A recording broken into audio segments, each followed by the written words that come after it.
Est-ce que vous saviez que ce que vous voyez sur les défilés, vous ne le verrez absolument jamais en boutique?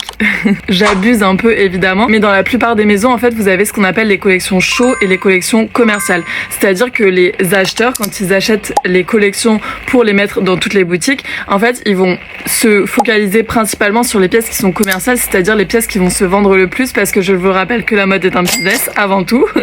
et que le show, c'est vraiment là pour l'image de la marque, pour recruter des nouveaux clients, etc. Mais c'est pas ce qui va faire le cœur de la vente en fait. En fait, les acheteurs vont vraiment acheter des quantités minimes des pièces du show parce que on sait très bien qu'il y a juste quelques VIC, quelques clients qui vont pouvoir acheter ces pièces-là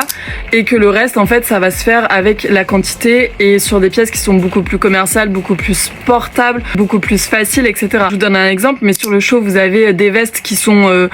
XXXXXL, bah la veste du show ne va pas forcément se retrouver dans toutes les boutiques, mais par contre vous aurez peut-être une commercialité qui va être la même veste mais hyper réduite, peut-être moins large, peut-être moins longue, peut-être moins d'épaules, etc. Pour justement plus fitter dans la vie de tous les jours en fait et de la cliente de tous les jours. Et aussi les pièces du show qui sont achetées ne vont pas se retrouver dans toutes les boutiques du monde entier. En fait vous avez déjà une quantité minime de pièces qui vont être achetées, dont des pièces qui ne seront jamais achetées du coup et que vous ne verrez jamais en boutique.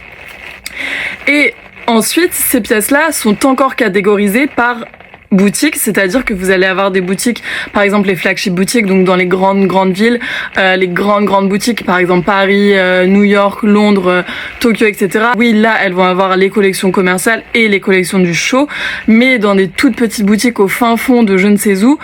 je pense que enfin même je suis sûre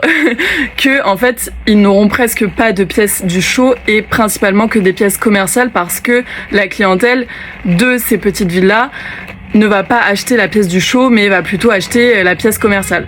Voilà, je sais pas si vous saviez.